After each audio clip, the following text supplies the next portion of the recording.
ഇങ്ങനെ 5 കാര്യം നബി തങ്ങൾ ഇതിൽ ഉപദേശമായി നൽകുന്നു. ഇതാരുണ്ട് സ്വീകരിക്കാൻ എന്ന് ചോദിക്കുന്നു. ഇത് ജീവിതത്തിൽ അമൽ ചെയ്യുക, അമൽ ചെയ്യുന്നവർക്ക് പഠിപ്പിച്ചു കൊടുക്കുക എന്നാണ് നബി തങ്ങൾ പറഞ്ഞത്.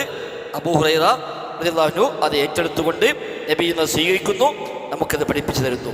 അത്തിർമുദിയും ഇമാം തിർമുദിയാണ് ഈ ഹദീസ് ഉദ്ധരിക്കുന്നത്. അബൂ ഈസ മുഹമ്മദ് അത്തിർമുദി എന്നാണ് ഇതിന്റെ മുഴുവൻ പേര്. അബൂ ഈസ മുഹമ്മദ് അത്തിർമുദി. തുർമുദ് എന്നുള്ള നാടാണ്.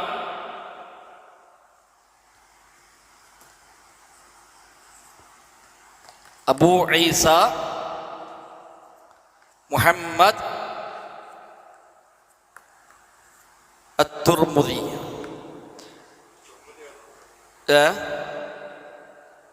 രാജ എന്നത്തെ തിരിക്ക് ഇവിടെ അറിയില്ല. ഇപ്പത്തെ തുർമുദ് ഇവിടെ 2 രൂപത്തിൽ ഉച്ചാരണമുണ്ട്. ഒന്നുകിൽ തുർമുദ് എന്ന് വായിക്കാം, അല്ലെങ്കിൽ തിർമിദ്. അപ്പൊ തു എന്ന് വായിച്ചാൽ പിന്നെ ഇവിടെ മൂ വായിക്കണം. അല്ല, മദീനയല്ല, ഇറാഖിന്റെ പ്രദേശങ്ങളാണ്. തു എന്ന് വായിച്ചാൽ തുർമുദി, തുർമു. അപ്പൊ 2 ഒമ്മ. തീന്ന് വായിച്ചാൽ മീമിനും കസ്റ്, തിർമിദി എന്നാണ്. ഒന്നുകിൽ തിർമിദി അല്ലെങ്കിൽ തുർമുദി. തുർമുദുകാരൻ. ഇത് ഗ്രാമമാണ്. തുർമുദ് ഒരു ഗ്രാമപ്രദേശമാണ്. അതേ ചേർത്തിട്ടാണ് തുർമുദി എന്ന് പറഞ്ഞത്. തുർമുദുകാരൻ എന്ന അർത്ഥത്തിലാണ്. പിന്നെ ആ പേര് അതങ്ങോട്ട് അറിയപ്പെട്ടു പോയി. ഇപ്പം നബവി എന്നൊക്കെ പറഞ്ഞ പോലെ, നബവി നാടാണ്, നവ ഗ്രാമമാണ് എന്നതുപോലെ ആ നാട്ടിലേക്ക് ചേർത്തി അറിയപ്പെട്ട് അങ്ങനെ വന്നു എന്നർത്ഥം. അപ്പോൾ അബൂ ഈസ മുഹമ്മദ് അത്തുർമുദി എന്നാണ് അദ്ദേഹത്തിൻ്റെ ശരിയായ പേര്. ഹിജ്റ 279 അദ്ദേഹം മരിക്കുന്നത്.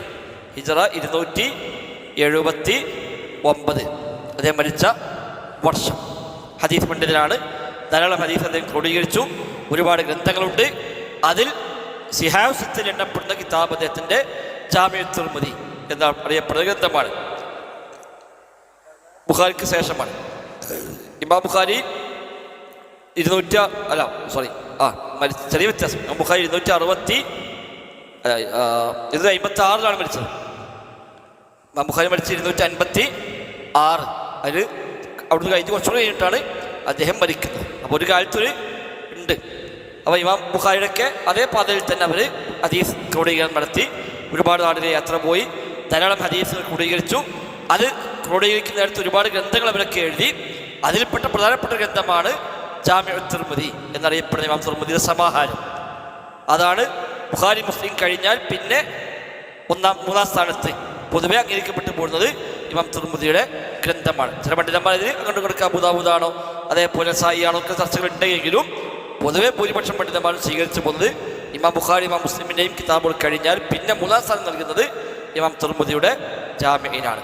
അതിലെ എല്ലാ ഹദീസും സ്വഹീഹല്ല, എന്നാൽ മഹാഭൂരിപക്ഷവും സ്വഹീഹുകളാണ്. ബുഖാരി മുസ്ലിമിൽ വന്ന എല്ലാം സ്വഹീഹാണ്. ബാക്കി 4 വന്ന എല്ലാം സ്വഹീഹാകണമെന്നില്ല. ഭൂരിപക്ഷവും സ്വഹീഹാണ്. അവരും അവകാശവാദം ഉന്നയിച്ചിട്ടില്ല ഇതിൽ വന്ന എല്ലാം സ്വഹീഹാണ് എന്ന് അവരും ഒരു അവകാശപ്പെട്ടിട്ടില്ല. അവർക്ക് സനദർക്കം പറഞ്ഞു.